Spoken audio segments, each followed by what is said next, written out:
Students, exercise 2.1 का question number 9 है। Part of an apple 8 by Ritu is equal to 3/5। Ritu apple का कितना part खाती है? 3/5। Okay students, and the remaining apple was eaten by her brother Somu.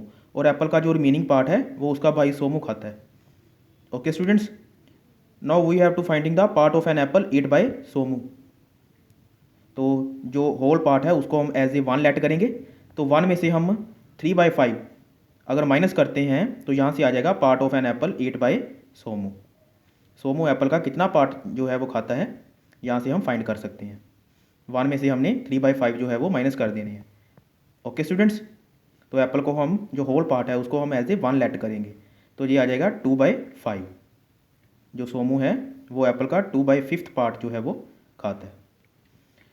उसके बाद students हमने फाइंड करना है कि रितु और सोमू में से एप्पल का जो मैक्सिमम पार्ट है वो कौन शेयर करता है। Okay students, now we have to compare the fraction 3/5 and 2/5। Now its denominators are same and we have to compare its numerators, and from both numerators 3 is greater, it means the fraction 3/5 is greater than 2/5.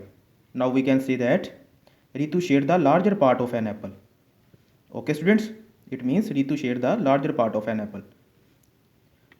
अब रितु कितना part जो है वो ज़्यादा share करती है, उसके लिए हम क्या करेंगे, हमने फ्रैक्शन फाइंड करना है। तो उसके लिए हम सब्ट्रैक्ट करेंगे।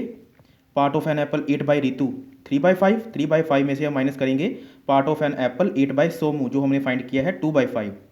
तो 3/5 में से हम 2/5 माइनस करते हैं। Now this one is equal to 1/5। Okay students, तो 1/5 जो है वो आ जाएगा कि जो रितु जो है वो कितना पार्ट शेयर करती है सोमू से, अपने भाई सोमू से। Okay students.